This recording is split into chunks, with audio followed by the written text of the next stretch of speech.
And basically, to be real clear, I'm just going to go through this. We're going to talk about some background for password managers, and then I'll get into some details of a few of the popular ones. I'm not going to give a recommendation. I'm not going to try to tell anybody what's going on, because there's a whole bunch of password managers out there. I think it's going to be an individual choice based on what your needs are. Some are free, some are paid, as you can see. We'll talk about what they are and give you some details as to what to look for in them. Young man. Is your talk online? It will be. Great. All right, so here's a solution for you. This is the easiest one.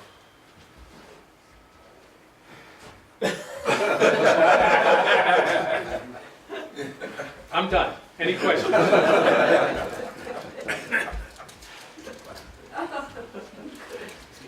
All right. So this is just, a review here. Everybody knows these. These are common passwords. They've been talked about a lot. Everybody understands what they are, and they're not necessarily good to use. So if this is one of your passwords, be warned. Going back to a previous presentation.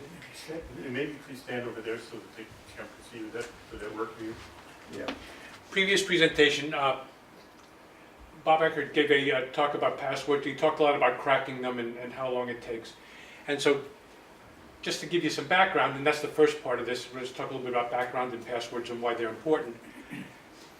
So this is just a relatively recent study that talks about how long it takes to crack passwords in terms of common computing techniques.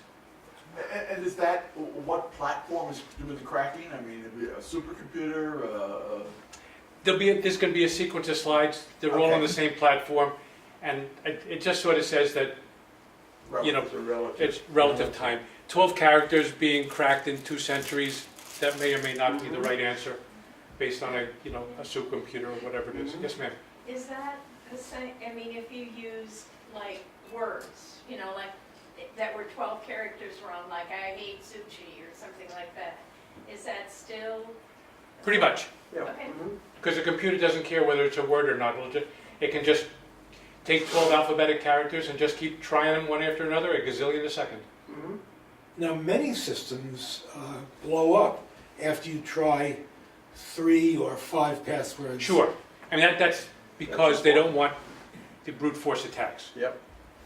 A brute force attack is when somebody hooks up to a website and says, tries a password. Doesn't work, tries another one. And just keeps trying a billion times until it finally says bingo, without using the dark web stuff that says, oh, I know who you are, and here's passwords that you use on some other things. Maybe it works on one of these. But we'll get into some of them. Interesting. So, you could, as it says here, 1, 2, 3, 4, 5, 6, 7, 8 is cracked 431 times during the blink of an eye. And this one takes a little bit longer. All right, so the message here is for passwords, independent of what you use, a safe password is a complex password. And there's lots of techniques that you can use to find complex passwords.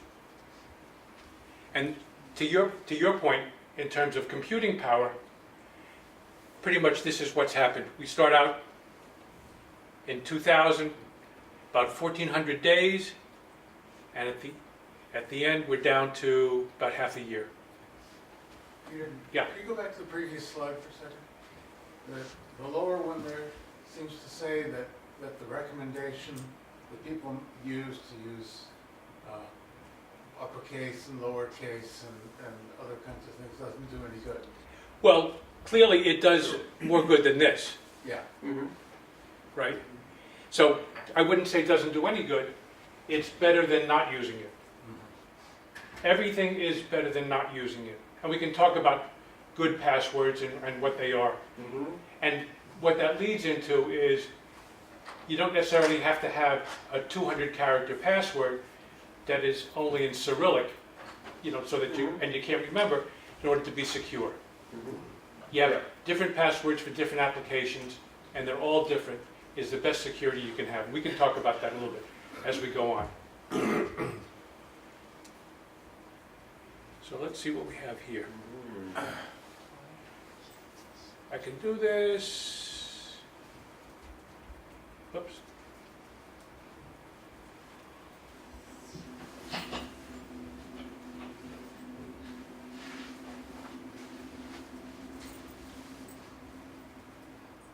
Hello, everyone. I'm Kevin Mitnick, and I'm the Chief Hacker Audio okay? Officer at Noble. A little bit quieter. Quieter? Make it louder. Password management. People always asking, how can I choose the best password so I don't end up compromised?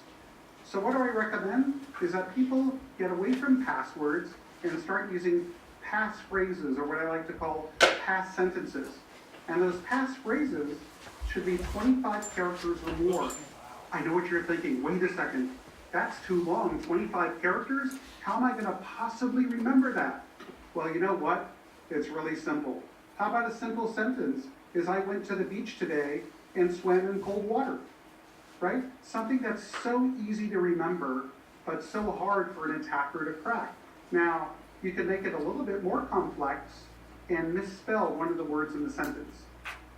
And by all means, you always want to use multi-factor authentication. So when you're accessing cloud-based applications or websites, any of those websites that allow you to do so, always enable multi-factor authentication. And what I recommend is using something like a YubiKey that uses FIDO technologies.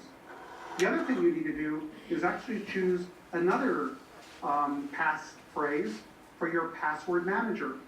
And a password manager allows you to manage the rest of your credentials. So you choose a master password to unlock the password manager, and the password manager takes care of the rest. So what are the common password managers out there? Well, there's 1Password, that's one of my favorites, LastPass, and Keepass.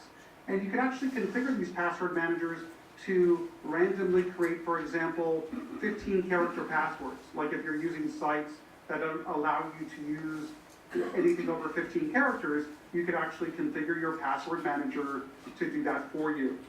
So let me show you how easy it is for a threat adversary to crack your passwords. Now, ordinarily, what an attacker is going to do is they're going to break into your company, and they're going to get to Active Directory, and they're going to extract all the password hashes for your users, and then they're going to crack those offline. Okay? So let me actually show you how that works. So I'm going over here to this website that allows me to generate random words, right?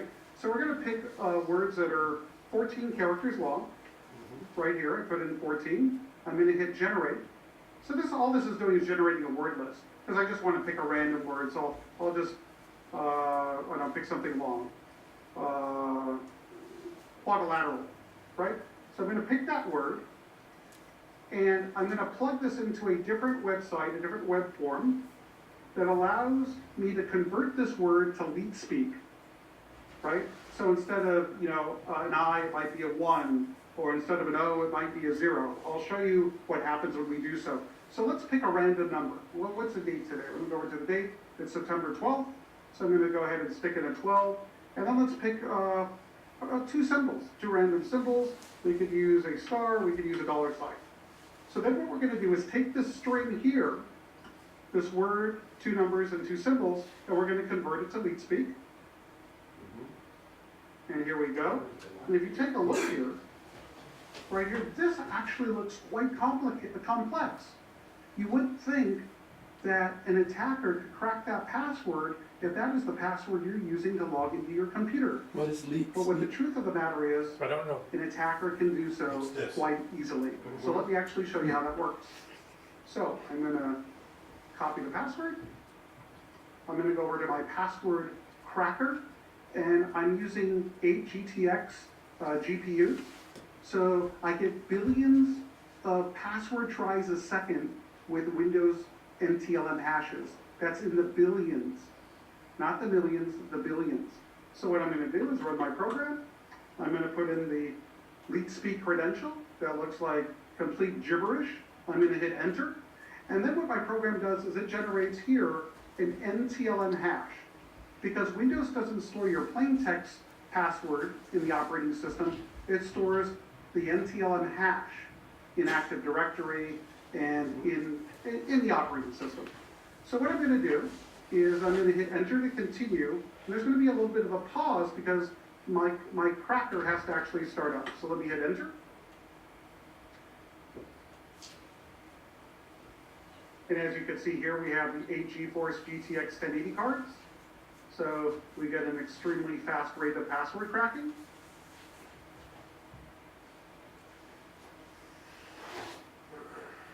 It's going to take a couple of seconds. They don't have any music on hold here. And it's started. So I'm going to hit a status. And as you can see here, I'm getting quite a bit of password tries a second. Wow, it already finished. So it literally took under a minute. We started at 034822 and we ended at 034853, and we're able to crack that password hash with my 8 GPU cracker. So again, how are you going to protect yourself against a threat adversary cracking your password? Stop using passwords. Start using passphrases, 25 characters or more, a sentence with spaces. So it's extremely easy for you to remember. If you want to make it a little bit more difficult, you could always misspell one of the words. So this is inconsistent with the Always earlier use chart. multi-factor authentication wherever Different. you possibly I would can. say consistent, And different. remember, The if you earlier have a chart very implied that complex something was password, 12 or you can't Right, it stop only took that one malware, case. This is malicious making it more software complex. from intercepting your password with a key logger. You also can't stop a sophisticated hacker from a spear phishing campaign. What you have to do is use KnowBe4's new security awareness training and simulated phishing to mitigate that type of attack. So please stay safe out there. Start using passphrases instead of passwords. Thank you so much. All right. So now that we know how fast things can happen, What was the bottom line there? I missed the message. Is he saying longer passwords? Is that what the real message is? Yeah. well, Yes. longer, I mean, even though you saw the previous charts, the longer the password, the harder it is to figure out what it is. If you have a 2-letter password, you know, you can in your mind you can figure out how many combinations there are to figure it out, and you can try the 2 letters, you know, in sequence. You know, 26 squared, I guess, whatever it is. Right. But or something like that. Who knows? Somebody can do the math. But that's a reasonable number of tries, and you can do that. And it doesn't take you very long, even typing them manually. If you have a 200-letter password, the combination gets to be a little bit bigger. And the reason he goes to sentences is we don't know too many 200 character words. Or So you he says may. just make a big. You know, you can put anti-disestablishmentarianism, you know, one of those crazy words in there. Yeah. You know, how do you spell? Nobody knows how to spell. But if you put a phrase in, you know, it's easy to remember, and that's the other half of it. Yeah. Sorry, I'll start over here. Kaspersky has a little web page where you can test passwords to get some feel for this.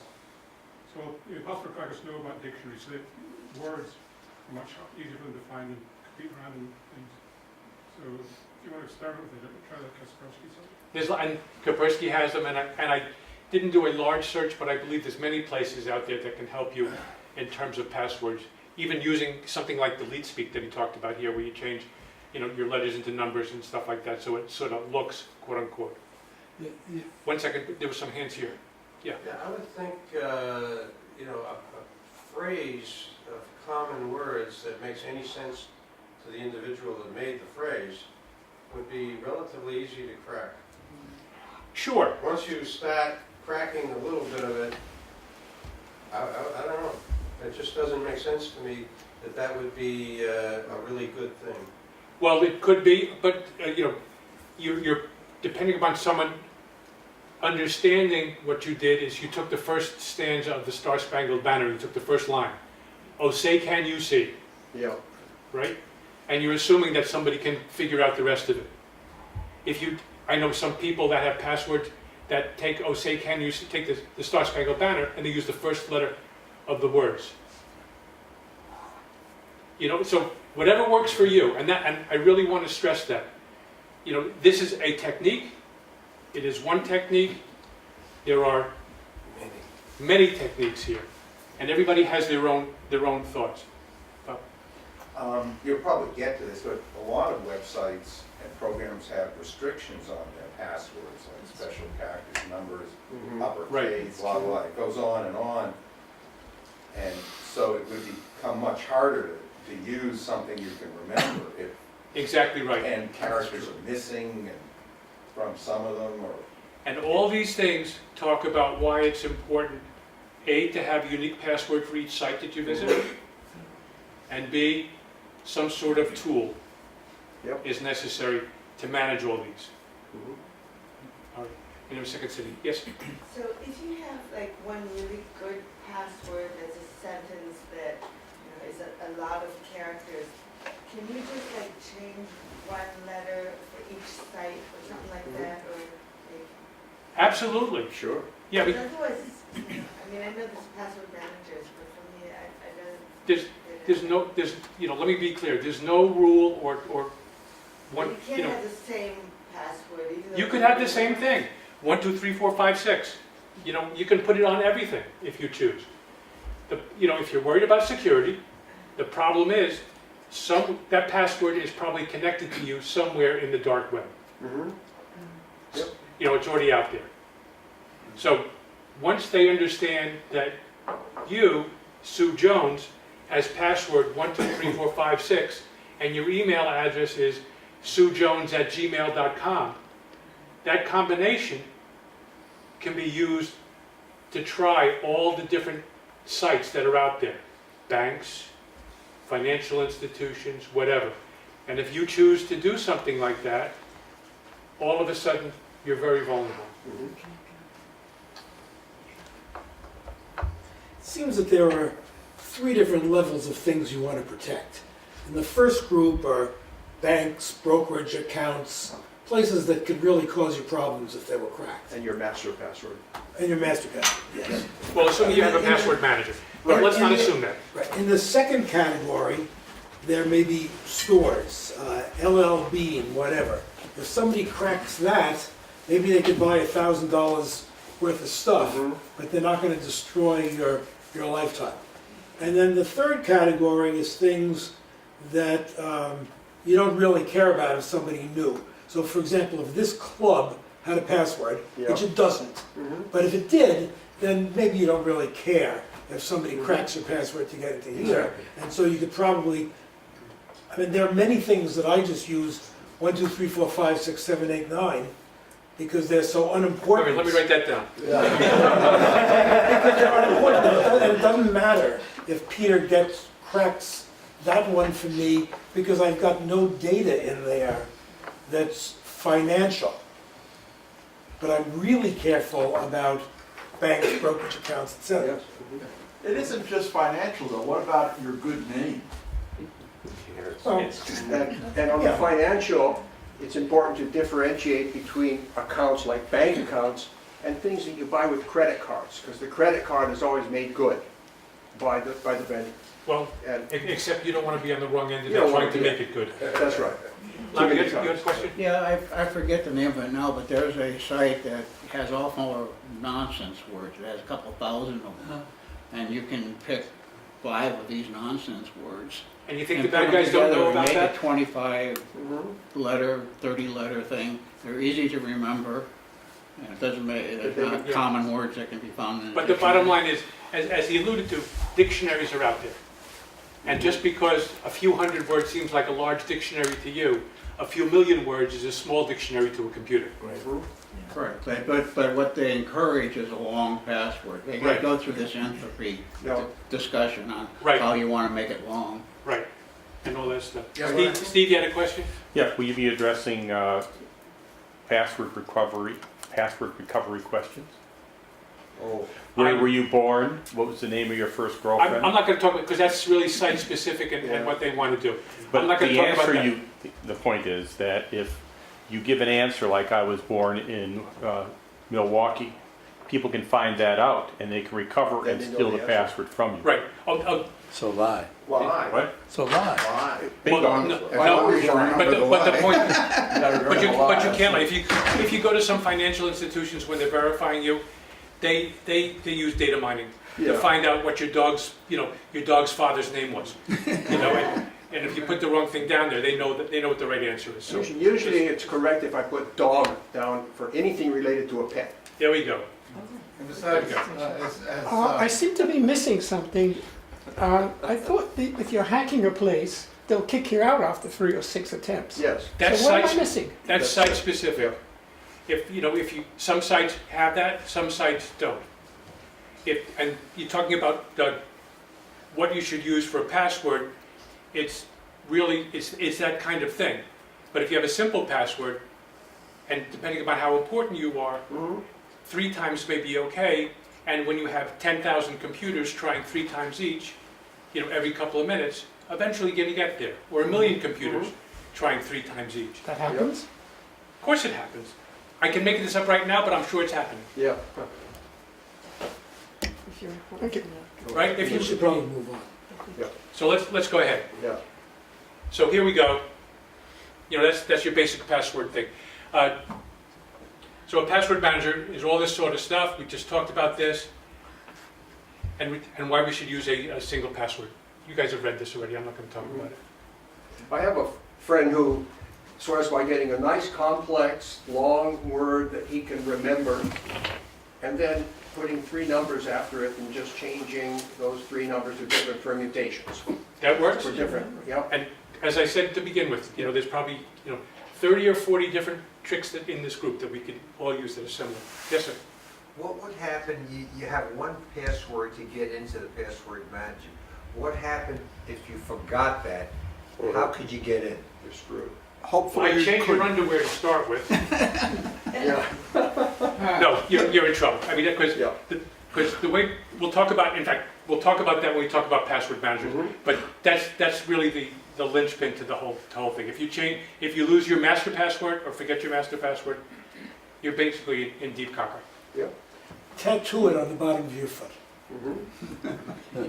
Everyone else can see it, you can't. So here's a couple of quotes that people talked about. I'll let you take a second and read it.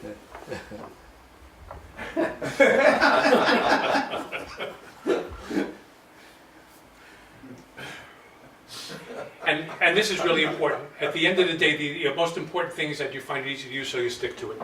And that's the thing with passwords. You have to find something that's easy enough to use, and that you'll use it. If it becomes too complicated for you, then you're in trouble.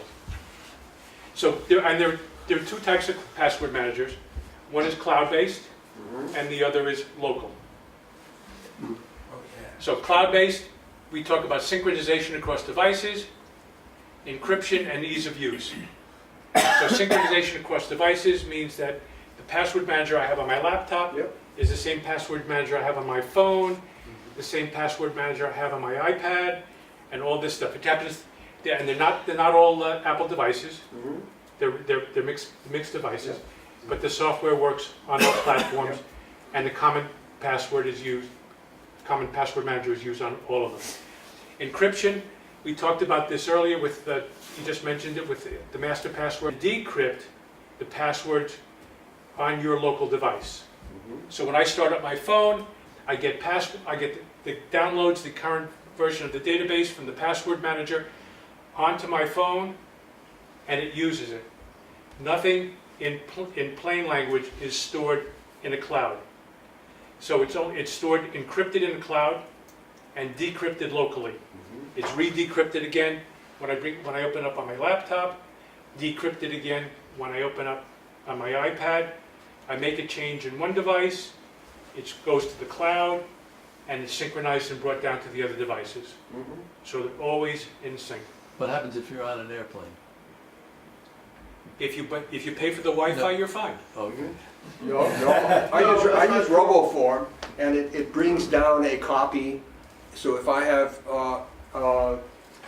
airport mode turned on, it uses an older copy that's there. I'll be talking about lots of different password managers. They all have pluses and minuses. Some can work in certain situations and some don't. So airplane, when you bring it down, if you bring it down before you get on the plane, it'll be resident in your machine while you're on the plane. Yeah. But if you're not connected to the internet, the need for passwords, in my opinion, is relatively small, unless you encrypt things on your own machine for some reason. True. All right, yeah.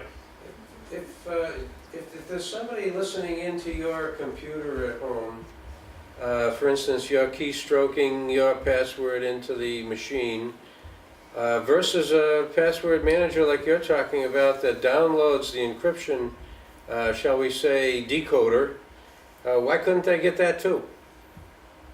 I'm not saying they can't, No. and let's be clear.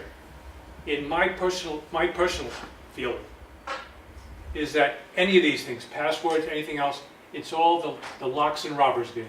Mm-hmm. Depending upon, what you want to do. As the technology changes and people use more complex passwords, machines get faster, they get stronger. The bad guys out there have more tricks. They can figure out passwords. The easiest thing to do is stay off the internet. Don't use passwords. Don't use anything, and you don't have to worry about a password manager. If you choose to go there, you have to do as much as possible to protect your assets. Now, password managers versus key lauders, if someone is spying on your machine, the only time they would see anything from that password manager in plain text, if they see it at all, is when it's actually entered. And I don't think that happens locally. It only gets entered at the website. We'll see examples. We'll see examples of the password managers.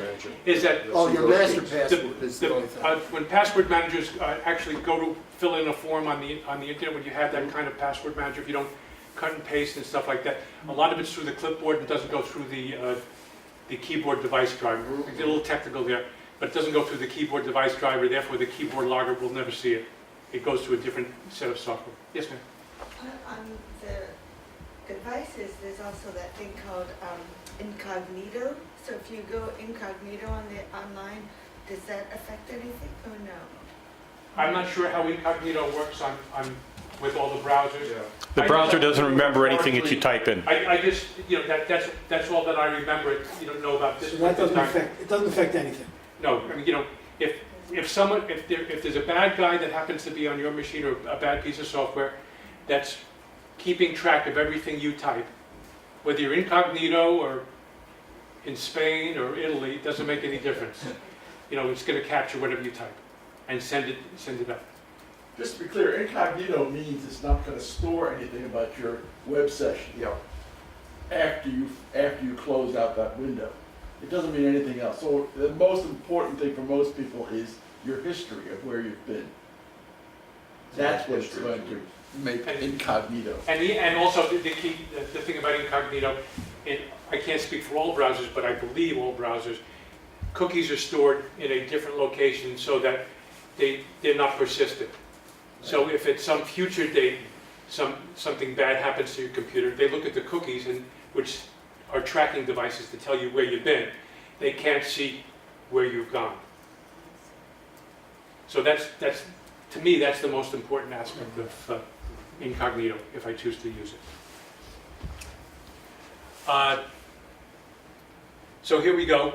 Why shouldn't you use a cloud-based system? Third party. So you have to trust a third party.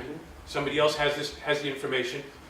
They may be hacked. They may be able to get it. They may decide to crack it, and then you're in trouble. It's all the arguments of why you should or shouldn't be in the cloud, basically. All your eggs in one big basket. If you use it locally, you lose your machine. Your passwords are on the machine. Somebody can sit in the basement with a hood over their head and just take their time and work their way through all the password combinations, and eventually you're in trouble. And sometimes there's cost involved with cloud stuff. And we'll be talking about some free ones and some that cost some money. And so there's trade-offs.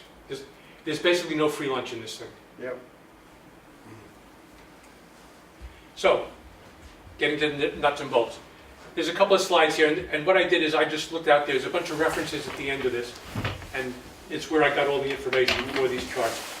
And this is just the products, the sources that I found them referenced, and some of these are advertising. They say on them that they accept paid advertising for the reviews and what have you. But it talks about the platforms here. There's a free version, sometimes it's a trial, sometimes it's actually a free version. There's some limitations over here, and there's some links to it if you want to actually look at the products. And so I'll go into a little bit more detail on Dashlane. I have a video we can look at, and LastPass over here. Some more paid passwords. We've talked about some of these. And they're out there, and they're all fine. It depends upon what you as an individual find for your need. What meets your needs. Yes, sir. On that point, I advise a lot of seniors, people over 90 years old, come in at the JAG Senior Center in Winchester about what to do. And what we find is paper is the best password manager for them. And they only have about 6 or 7 passwords that they really need to know, like their Apple ID, their email password, and a few like that. And it's important that they be able to use them and not get confused about them. And so that works. The alternative is that they can't get into anything. And they have, so that's a very important thing, and it really works well. And I've never seen anybody break their password manager. If you lose your pencil, you're in trouble.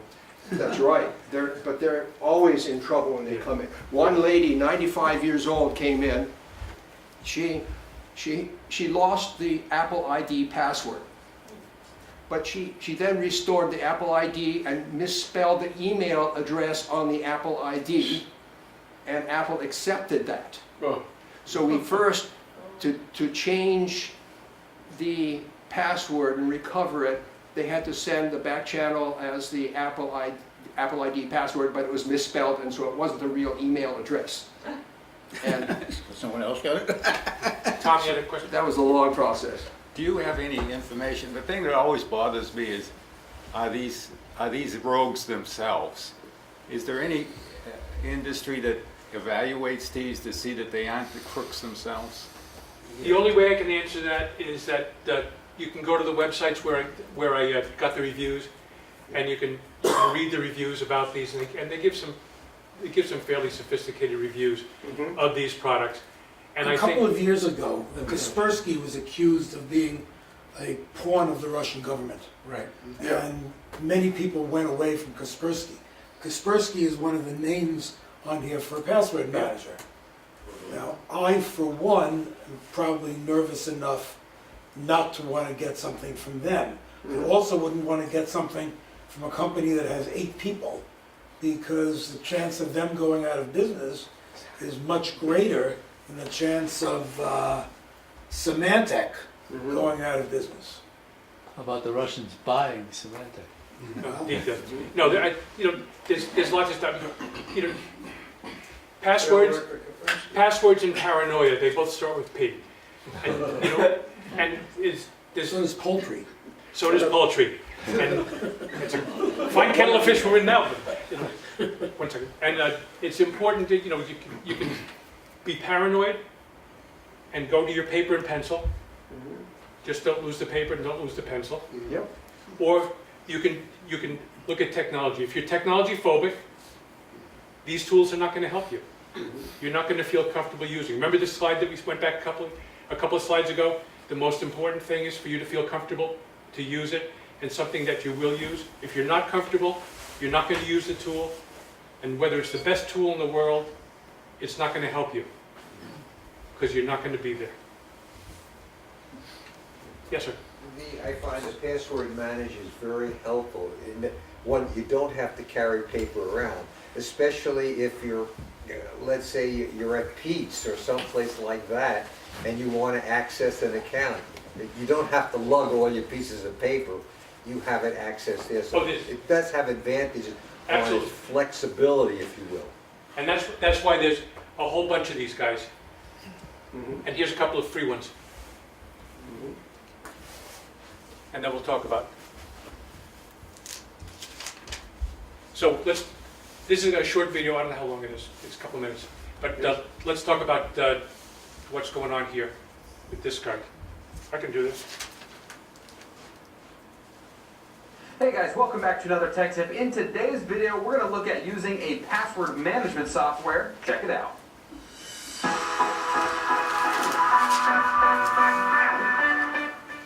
And of course, if you are new to this channel, be sure to hit the subscribe button. We do a lot of how-to videos, tutorial videos, and videos just like this one. Hey everyone, welcome back to the computer. So the first steps that we're going to want to take today is open up your browser of choice. What I mean by that is your Google Chrome, Firefox, Internet Explorer, Edge, Safari.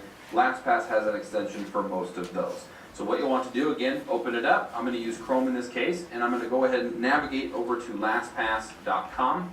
This will take you directly to their website, which will give you some information here. You can get a LastPass free account. You do have limited access or limited spots for passwords on a free account, but you can upgrade to a premium for just $1 a month or $1 a month. Not too shabby. If you want to go premium, just come down here, click on Go Premium. But for now, we're just going to go ahead and get the LastPass for free. If you left click on that, it's going to automatically detect which browser that you're using, and of course you will want to click Add Extension. The extension, it is what is used to scan websites. If you have data or passwords filled out for that information, it'll make it very easy to manage and fill in that information most of the time without actually having to type it into the actual website itself. So once you've done that, go ahead and click Add Extension. What that's going to do is it's going to add an extension up here in the top right hand corner. If it is gray, that means you need to log in and or create an account. To do that, left click on it. It'll then give you the option. I do have an account, so I'm just going to go ahead and keep my information filled in here and the master password and click login. If you do not, you will need to go through, click create an account, follow the steps to create that account. If it is a public computer, you will want to make sure that the email and the password boxes are unchecked. If that is the case, I would not recommend even putting a LastPass extension on a public computer just to increase the level of security. If this is your own computer, of course, go ahead and select Remember Email and Remember Password at your disposal, or if you'd like to, if you wanted to remember that information, because your master password is the one password that you will need to remember. If you forget your master password, you do have some recovery options. If all else fails, you will have to delete the account and recreate it. So if you have to remember one password and one password only, make sure that it is your master password if you are using the LastPass program. Once you've got that information filled in there, go ahead and click on Login. You will notice the extension up here in the top right-hand corner will turn red. That means you are logged into your account and you're ready to go. If you left-click on it one more time, you will then have a few different options. As you can see, you can click Open My Vault. You can go to different sites that you've had. You can look at your secure notes. You can form fill. So if you have different forms that you use on a regular basis, you can actually go in there and autofill everything or most things to make things very super easy and super efficient. And then of course, if you do have a hard time trying to come up with a password, it does have a Generate Secure Password option. And then of course you can go into more options, preferences, admin console, anything that you want to get into your settings, such as recovery options, you can go into these settings and get that changed. So for right now, I'm going to go ahead and just give you a base overview of the account. I'm going to click Open My Vault. What that's going to do, as you can see, is it's going to break everything down. Now, LastPass is really good about automatically filling in or categorizing where your passwords are saved, whether it's finance or development or emails, things like that. It will auto do those, but if you want to create custom folders and make it your own, you can come down here into the bottom right corner, hover over the little plus sign right there. You can see you can add a folder, you can share an item, you can add a secure note, and then of course add a site as well. So if you have somebody that needs a password and you don't want to give it to them over, like a Facebook Messenger or over a text message, if they have a LastPass account, you can click Share Item, type in their email address that they use for their LastPass account, and it will send that information over and they can accept it that way. It's more secure because it is encrypted. So as you can see, I've gone through and I've created custom sites on here and categorized everything to where I want them. You can look over here on the left-hand side. You've got your contacts, you've got your notes, different shares that you have, and then of course you do have a little shield right here that says 30, well in this case it says 30%, but this will actually show you what your level of security is. You can click on that and do a security challenge, and it will give you information saying, okay, you're great, you're secure here, but you could be lacking a little bit of security here, and it will help you to go through and figure that out. Now, If you go to different websites that you know you have information saved, you'll actually notice next to the password or even the username, there'll be 3 little dots. What that means is if you click on that little icon, it will usually autofill the password or matching information for that account, or if it does show up and it shows up gray, it will say, hey, I'm sorry that there's no data for this particular website. So that's just a quick overview. Once again, go through, go download it, try it out, see if you like it, and then of course you'll always want to remember the master password on that, but that's just a quick overview on how to use a LastPass manager. And of course, thank you so much for watching that tech tip. Using a password manager like LastPass is a great way to keep your password secure, but the most secure password is one that you can remember. So be sure to leave any kind of comments and feedback in the comment section below the video. If you liked it, thumbs up. If you hated it, thumbs down. Don't forget to hit the subscribe button, and we will see you next time. So I think this addresses some of the questions that we started to talk about earlier in terms of password managers and stuff like that. There's another video that I have that will talk about Dashlane, which is another product similar to LastPass.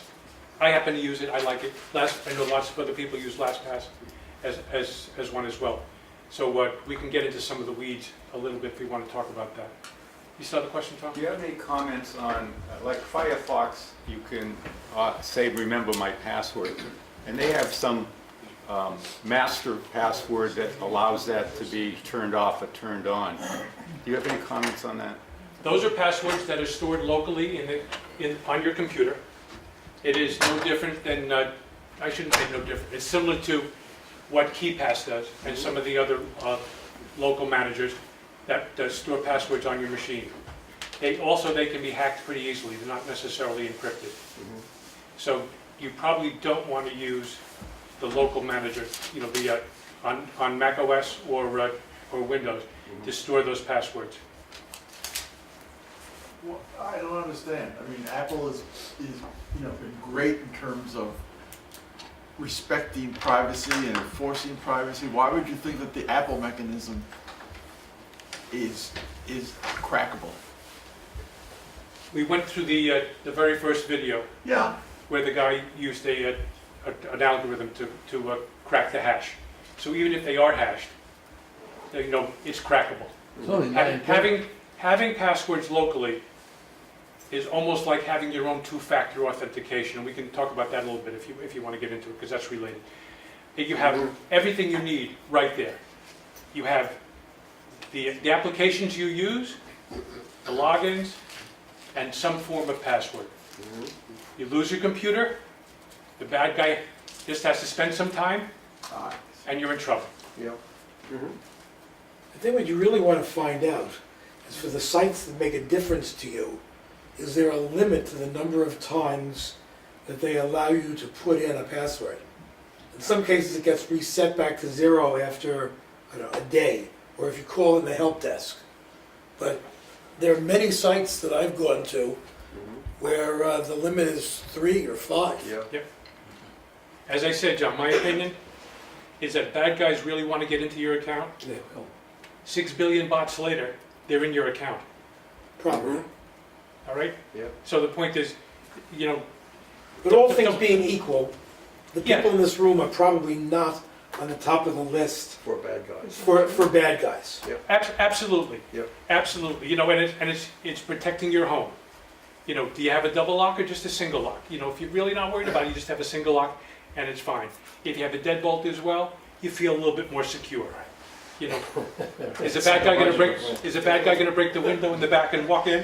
Yeah, Maybe. A sledgehammer to my door, and that's all it takes. Yes, exactly.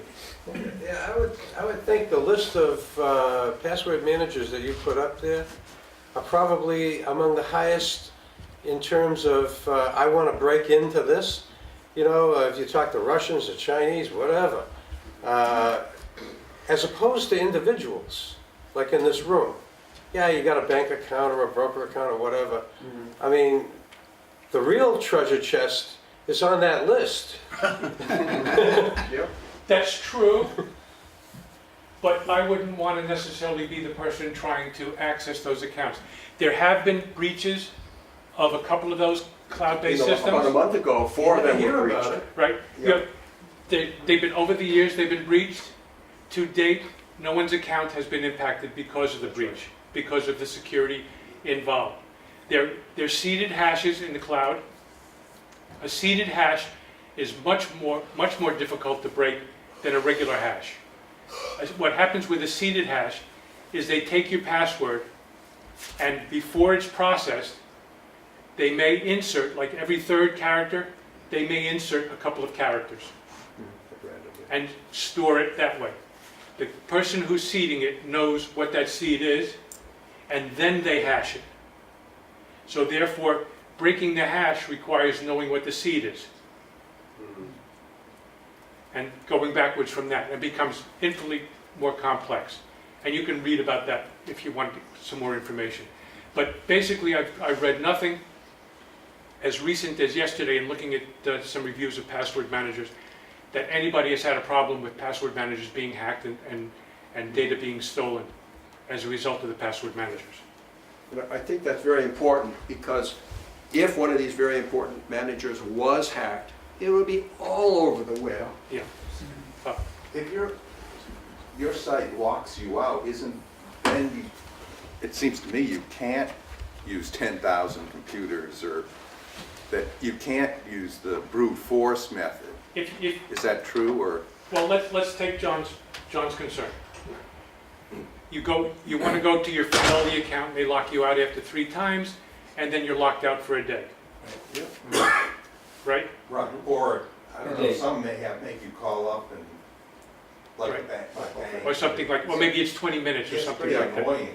You know, and a billion computers, yeah, you could, that's not going to work. At the end of a time period, once you start the end of the time period, you're going to be locked out. To your point, John. But what are you going to do? What are you going to do then? Right? All that the bad guy's going to know is that they can't get in brute force. Right, okay. And the bad guys are not going to try to get in brute force. The bad guys are going to go on the dark web. They're going to try to find passwords that you have. Bless you. Try to find passwords that you have. Try to understand what password you're going to use, and go from there. I think in the Dashlane demo they talk a little bit about the security side of things. Keepass, I'm sure it does this, because most of them probably do. They do dark web scans. Well, they will come back in that little shield area they talked about in LastPass. They'll go in the dark web. They will look to see if in fact the password has been reused on accounts. And they will tell you that there are 6 accounts, 8 accounts, 2 accounts that use the same password. And that's what the bad guys are relying on. Complex or otherwise. They're relying on that. It's not necessarily brute force. I don't think brute force is the way anybody with any sophistication is going to try to get into your account. They're going to try to use a lot of data mining. Okay, that answers the question. Oh, just another, you didn't offer your opinion on John's strategy of 3 tiers or 4, because that's the one I use too.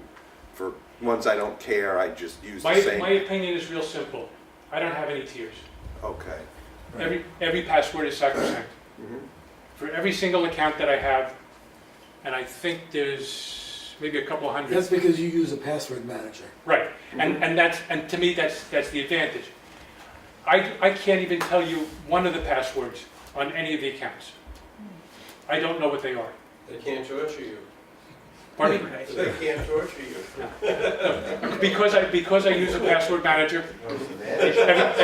everything's pasted, and it's not pasted in clear text. It's pasted with with bullets instead of characters. And so even if I open up the password manager, I can't see what my password is without the master password. But isn't that inconvenient for you if you just want to get on a site really quickly and As they alluded to here, when you go to Facebook, Google, any place like that, in the username and password field, there's usually a little icon. The 3 dots they talked about with LastPass. Dashlane has a similar device, and that if you click on that, you select, if there's multiple users associated with it, you pick the user that you want, or you click on that. it will autofill your username and password, and may even log you in at that point in time, depending on how you configure the tool. And so you don't have to know what the password is. You don't even have to know what your username is. So in other words, the password manager is linked to your browser. Yeah. So when you go into the browser and go to a site, it has that link directly. That's what this extension, maybe that's the word, that's the question you're asking. Right, that's So- a connection. okay. It's not an extension, So- connection. That's a different word, correct. So the password managers, this one, LastPass, talked about extensions. So what that is, it's an add-on to the browser. So it's a piece of code that talks to the browser directly and says, when I'm on a login page, look for the login information, look for these fields. And if the fields are there, give me a key. And So if let you me know have if two I want to. browsers, then you've got to make sure you put the extension onto both browsers. Just like if you use ad blockers or other extended software. Yeah, I could put it simply, You know, what if you're using a public computer? Well, If you right. use your Don't do it. device, can somebody just go on and get What on if you that? have? Okay, so let's talk about what I have. I have a password manager. Just wait. It's on my phone, it's on my laptop, it's on my iPad. All right? It's a piece of software. When I turn the computer on, I log into the password manager, and it initializes my machine. So the password manager now is sitting there in the background, waiting to be used. I go to Facebook. I go there, it asks me to log in. An icon comes up and says, do you want to have the password manager log you into that site? Yes, I do. It autofills the password, my username and password on that site, logs me in. The same thing happens when I go to my laptop, my phone, my iPad, all the different devices, but it uses the same common database of passwords. Does that make sense to you? Yes. How do you set it up so that the password manager can provide the ID and password to a site you're going to? How do you link that up? So for brand new user, I set up LastPass or whatever manager I want to use. I log in to my favorite bank. I go to Bank of America, whatever bank I want to go to. I log in, it asks me for my username and my password. At that point, if I'm at a new website, the password manager doesn't know about it, I get a pop-up that says, do you want to save this? It's integrated to the browser to understand where I am. I use Dashlane. Dashlane asks me these questions. I'm sure LastPass uses the same thing. It says, do you want to save this? I say yes, and an entry is made into the database with the username, the encrypted password, and the website that in fact I'm going to. And that's stored. Let me ask you, when you're saving that, is that getting saved to the password manager? It's When being you saved. ask that question? It's being saved locally, and because I use a cloud-based platform, it's being synced to the cloud at the same time.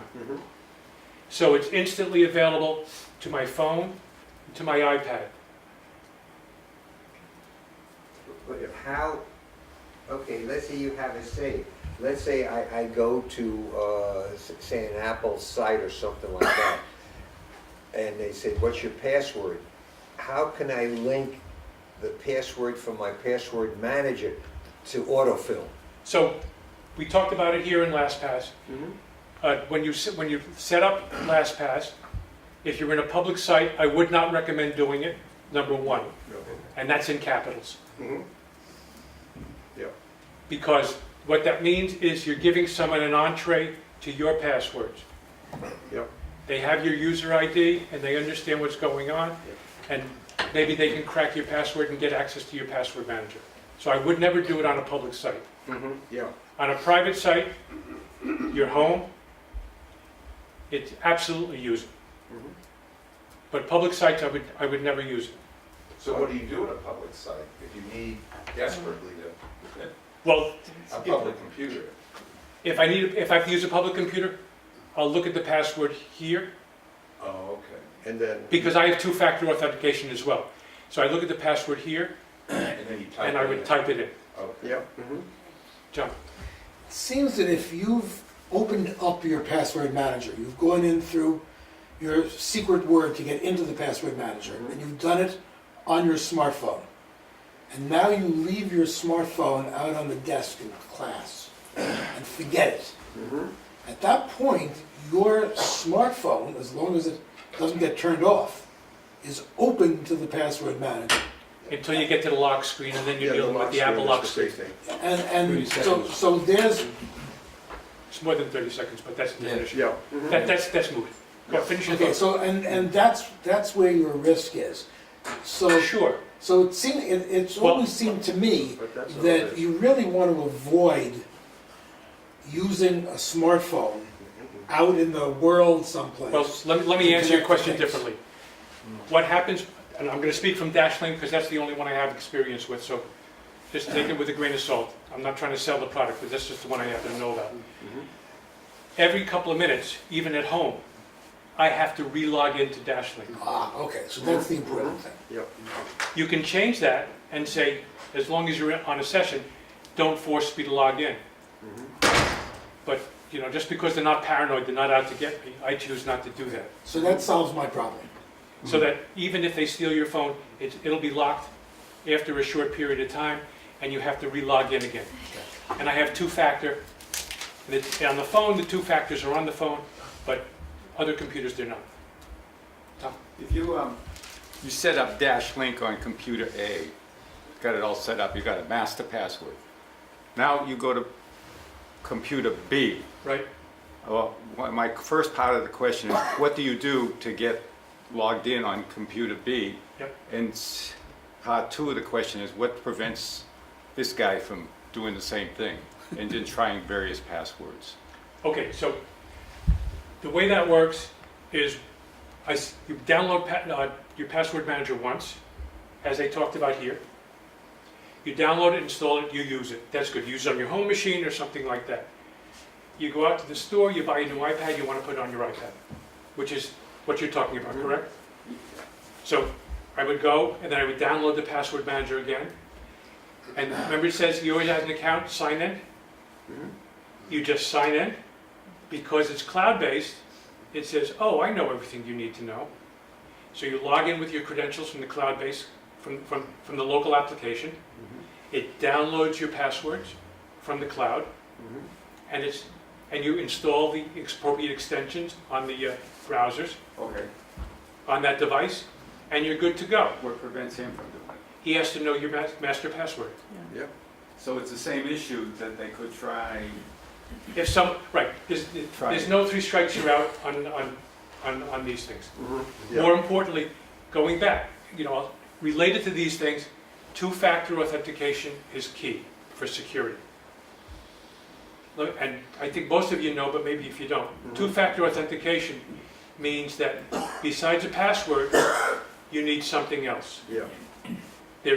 And the something else is like we've seen in the old days, the RC fobs, where they give you a number or something like that. They make soft fobs today. Do I have it here? I do.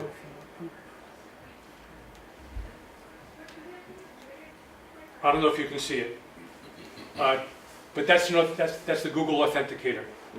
And what it does is it gives me 6 characters. It changes once a minute. There are 3 applications that I need two-factor authentication for. And so when I go to them, I'll put in my password, and I'll use Dashlane as an example.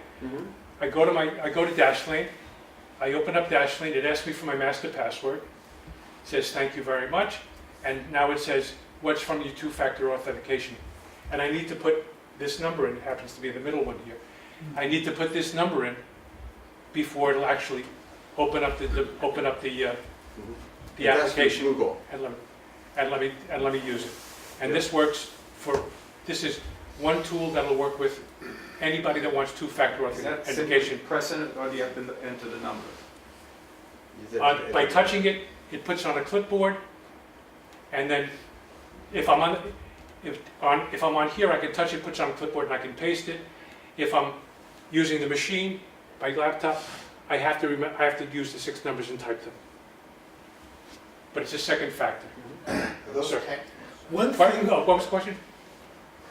one thing that I would add that is indirectly important for this is that you've got to make sure that your heirs, whoever they are, know what this is. Because if you die and all your passwords for everything that you've dealt with, I'm going to like cover your that. bank and all, I'm going to talk to some of that towards the end. I mean, that's, we're down to 20 some odd minutes. so clearly, I was able to get an hour and a half out of this. Yeah, for sure. All right, let's go to player number 2. In today's video, I'm going over the Dashlane Password Manager, all of its features, and I'm answering the questions, is a password manager necessary, and are they secure?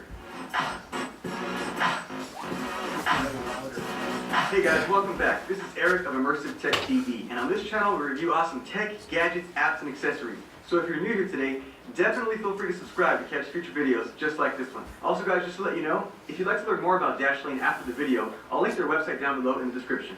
Alright, so with that being said, let's now hop into the review. So with all the online security breaches that have taken place over the past few years, I've recently been looking into more online security and how the average consumer, like you and me, can take additional steps to protect their personal info from online fraud. Some of this is repeated because there's so many websites, and we really have to similar keep videos. securing our personal info into our own hands. And in order to properly secure our information, it is crucial to use a strong and unique password for every site.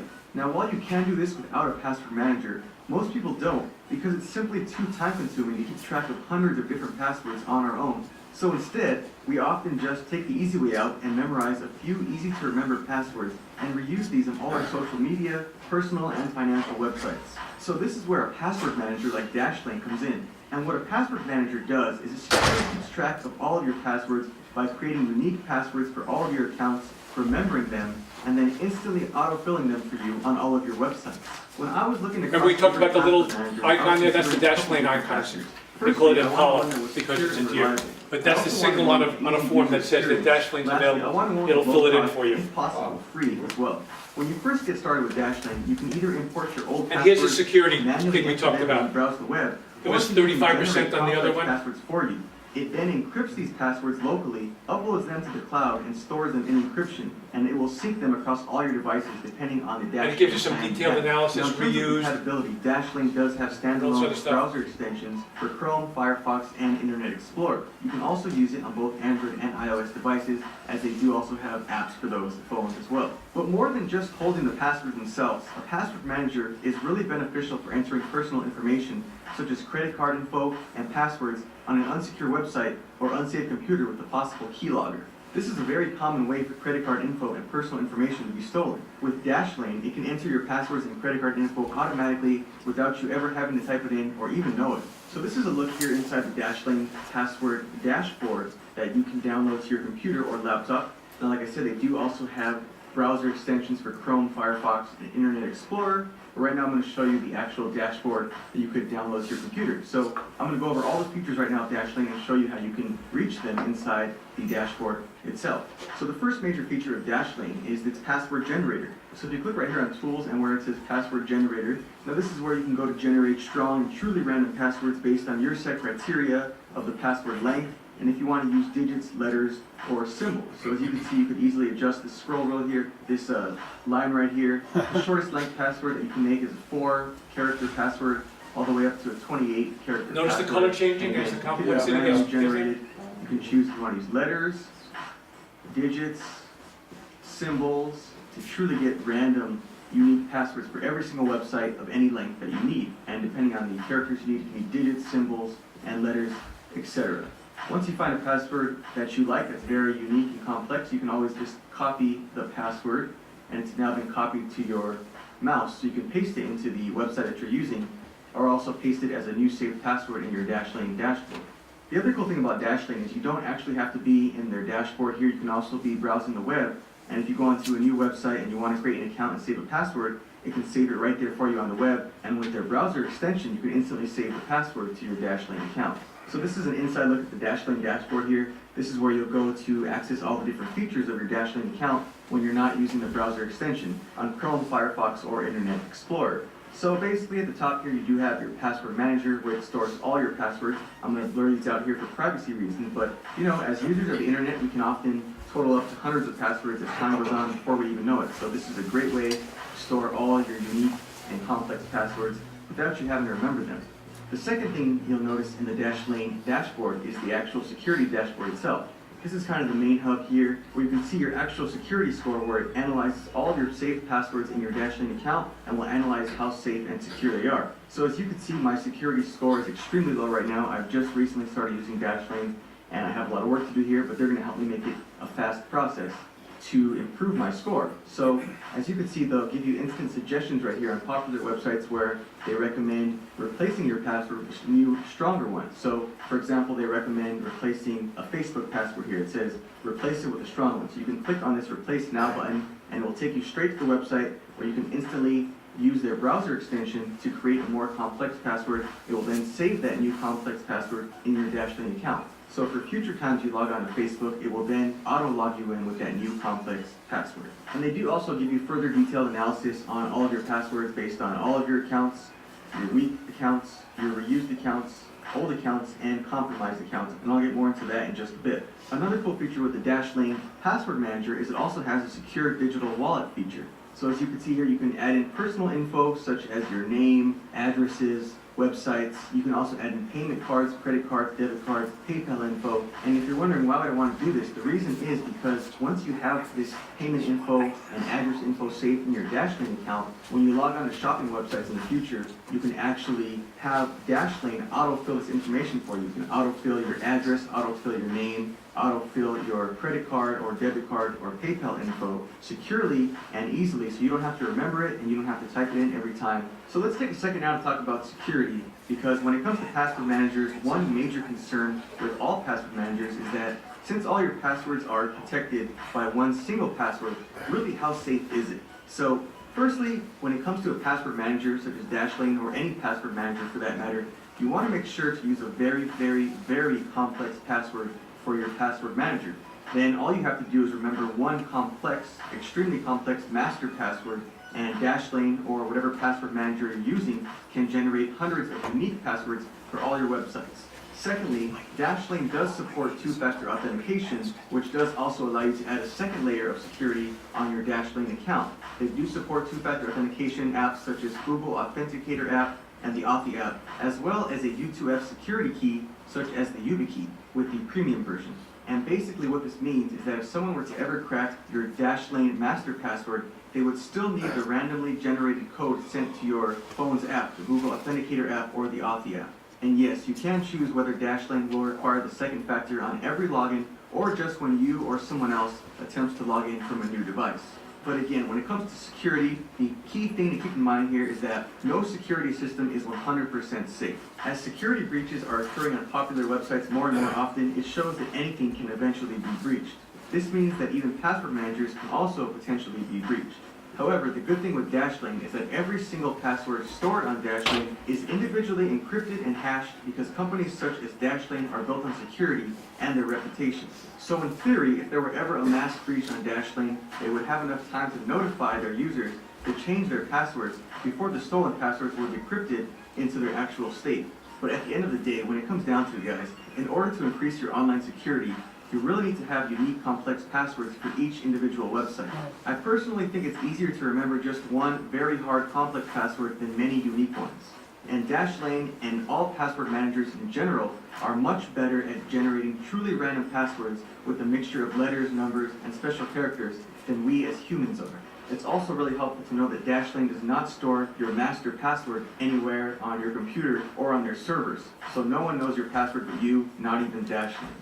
Further down here on the lower part of the dashboard, you will see a section that says contacts. So what this allows you to do is share certain passwords, if you would like, with certain people in an encrypted format that only they will have access to. Furthermore, and I think this is an even bigger feature, is their emergency contact feature inside the Dashlane dashboard. This is what John was talking about a minute all your ago. passwords in this password manager. What happens if something happens to you? How would your family access all of your accounts?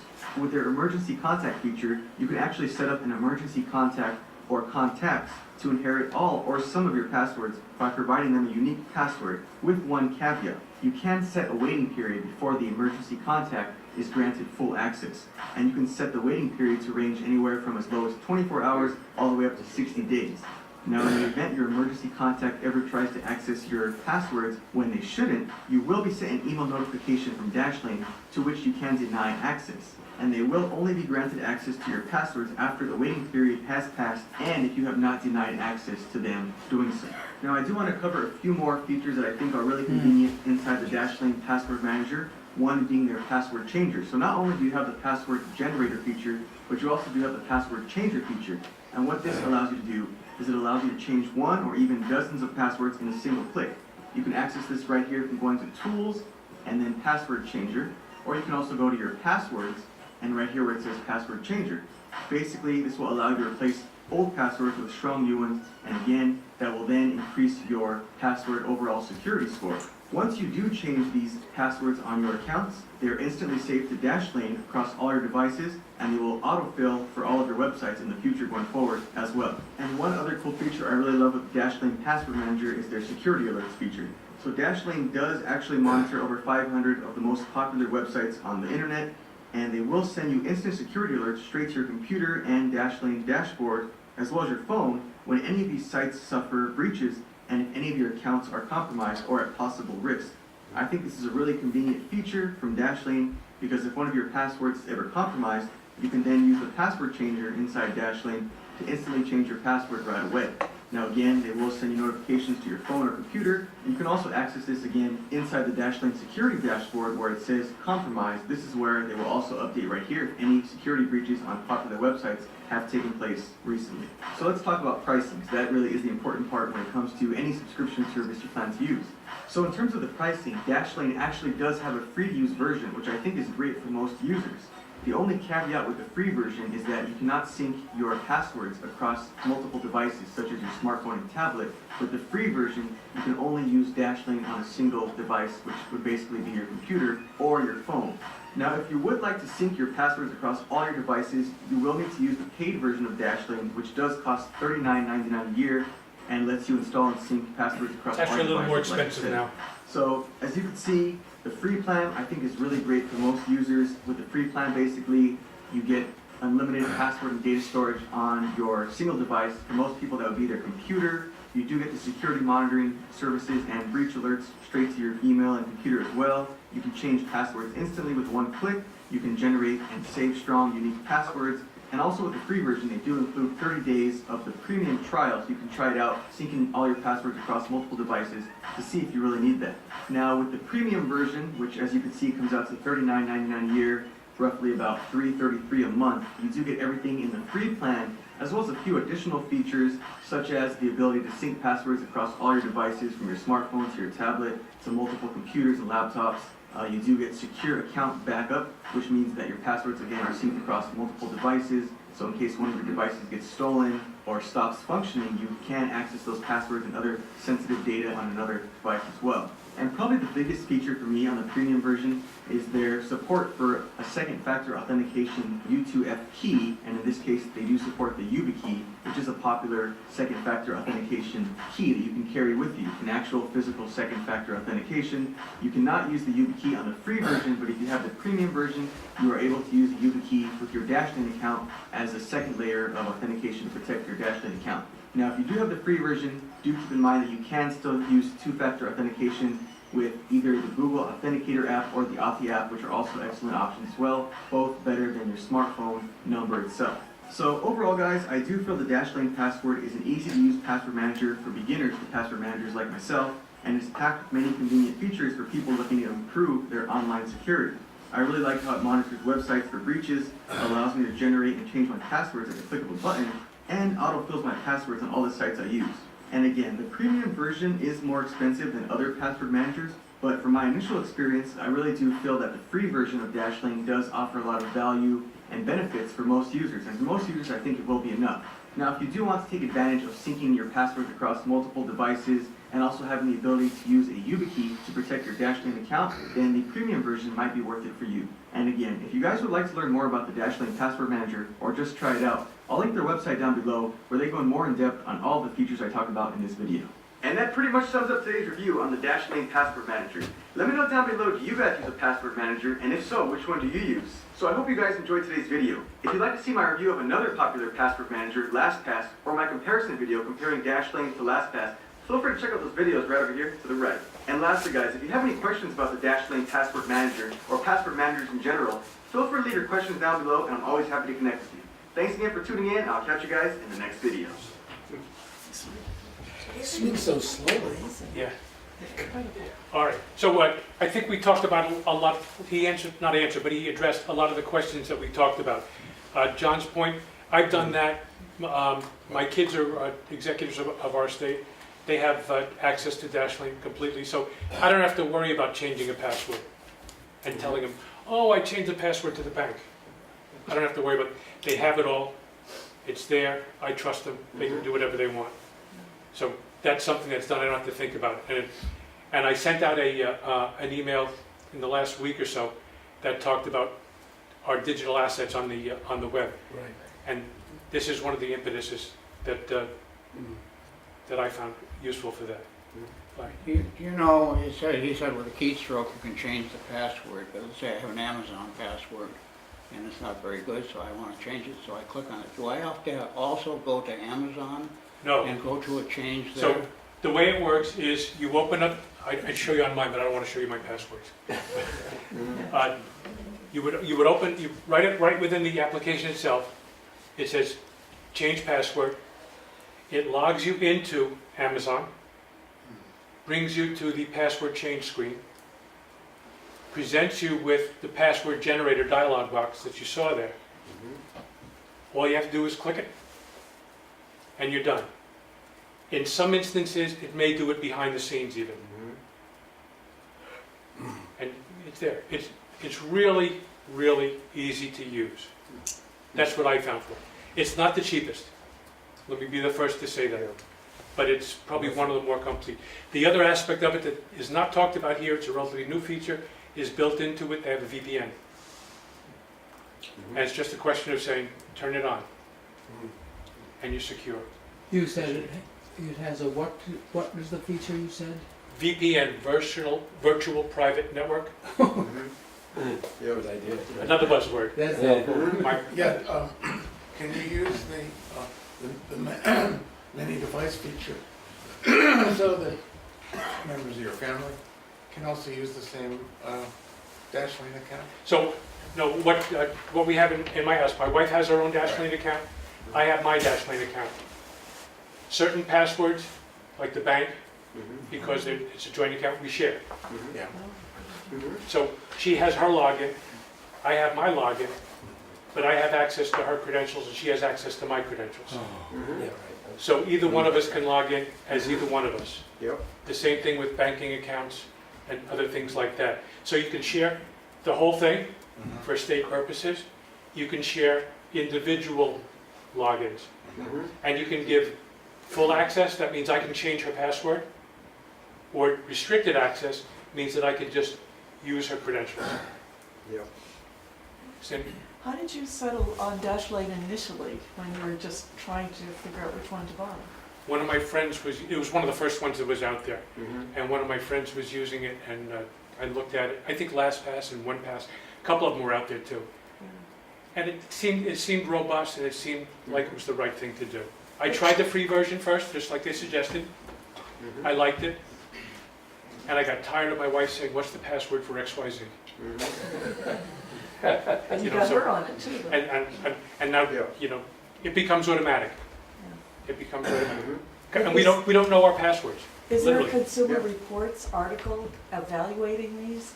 Consumer Reports is one of the links that I have here. I have references in the back, and Consumer Reports is And one it's of a them. good, it's a good evaluation, would you say? Yeah, all of these are reviewed. Some have higher rankings than others in an individual review, but they're all reviewed in there, and it's a personal choice at the end of the day. About reviews, CNET, PC Mag, and several other well-known tech magazines have reviewed all of these. And that's just, let's go back here for a second, if I And can. those are actually professional evaluations. I'll mention that I put together a series of screenshots of Keeper, which is still another of these devices. And I'll notify Steve and give him the file for that as well, so that you'll be able to see as an example how Keeper is set up and works, to compare it with. Cindy, to your point, Yeah. the sources, Right, I that's, remember you saying that right, but I Yeah. couldn't see it as well. So. I just want to comment, it's funny, because I value their opinion, of course, and I value. silly you. And I value Bob Eckert's, and he gave another talk, so I'm thinking, Pete, Bob, I mean, that's my level of evaluation. And this, You've done the research. and I have a copy of Bob's presentation, I looked at it, and he focused a lot on the first part of this, where how easy it is, how important it is to have a complex password, and how easy it was to, or hard to actually break a password. And this is more of an overview of the different tools that are available. Thank Yes. you.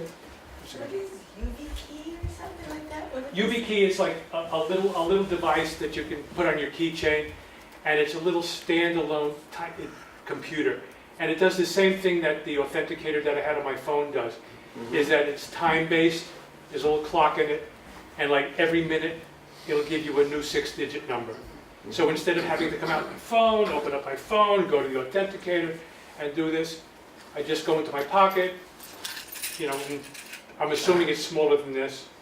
Take this out, it has a 6-digit number on it, I just type the 6-digit number in, or whatever the appropriate key is. I don't know how they do it, but they just type that in, and it's unique, and it's yours, and they know it's you. So it goes to Security 101. If you talk, anybody's been in security, there's 2 things that you need for a secure system. Something you know, your password, and something you have. Second Or factor. something you are, like your fingerprint. Yeah, that can work too, Chuck. The last time I saw a review of these things, it was much like what Gary showed in his presentation, where the top 4 or 5, they're all in the 90%. So although there are differences between them, I'm not sure that it makes an enormous amount of difference which of those top 4 or 5 you pick. It's just a question The evangelist in me says, it's more important that you use one Yeah. than which one you use. I really have, I'm partial because I picked one and I like it, and I don't have enough information about the others. And I think LastPass has enough reviews and has enough presence that in fact it probably competes pretty heavily with Dashlane. Yeah. The 2 of them. Yes, sir. Does Dashlane or others, do they keep track of passwords in the past? Yes. So that if the company says we're reverting passwords, you can still figure out what it is. In fact, they didn't show it there, but if you go in the application itself, if you go there and you go to the individual entry, it shows password history, it says the date it was changed, and it goes all the way back to every password it knows about. Does it store information that would be used to recover your password if you forget it? Like your dog's last name? Yes? No. Sometimes I type the answers to my security questions into my RoboForm notes. So to that point, there in Dashlane, there is a free-form note section for each entry. Yeah. And if you have security questions that you know are going to come up, you can type the question and the answer and put it all there, and that's all considered part of the secure account. Because one important thing about those recovery passwords is that they are passwords as well. So that if you were born in Milwaukee and your dog's name is Rover and your wife's name is Gail, people can find that stuff out. And when the questions come up to some rogue who's trying to get in as you, they'll know the dog's name, where you were born, and your wife. They'll steal your password away from you. Yes. But I thought you lose control of the password. Dashlane makes it up for you. But That's fine, but That's- suppose that's somebody what- else comes up to your account without Dashlane, and they say, hi, I'm John, and I forgot my password, forgot password. Well, what's your wife's name? What's your dog's name? Where were you born? And bang, what do you want your new password to be? You try to log in using Dashlane at a later time, it doesn't work. Steve, Go ahead. it's 11:30 and I don't want to keep people. Sorry. So what I want to do, is it really critical? Yeah, it's a quick one. If I have a password manager A and I want to get by a B, can I transfer the passwords over to B? I don't know of any tools that let you do that. Yes, most of them will let you export your passport. You're right, Oh, right. yeah. Dashlane will do Yeah. that. You can export it to like a JSON or CSV, some sort of neutral file, and then you can import it. And so I have never done it, I don't know if it works, but there is an export facility. Like if you want to export your passwords and put them up in Dropbox because you're paranoid, you know, you can do that. And I think at one point I may have even done that. Yeah. All right, let's go further. Safe deposit box. This Keepass, given the time, and I apologize, Keepass is a free password tool. It goes over pretty much the same thing that the other two went over. So it's embedded in the presentation. I'll post this. You When guys we can have the look at. next potpourri, do you want to finish whatever things you can get to? Well, the bottom line is this is the last slide. Oh. Okay. I thought Keepass was local on your own computer. That's the big difference. Keepass is local. Yep. And that's the primary difference between the free and the paid accounts. You go into the cloud, you got to pay for the storage. Right. The free account is on your machine. And the downside to free accounts is that somebody walks with your computer, they walk with everything. Or the memory stick is in your pocket. Yeah, that's what I. Right? Yeah. And you lose the memory stick, you're in the over. But that's, you know. Then you have a second one at home. So thank you very much. Thank you.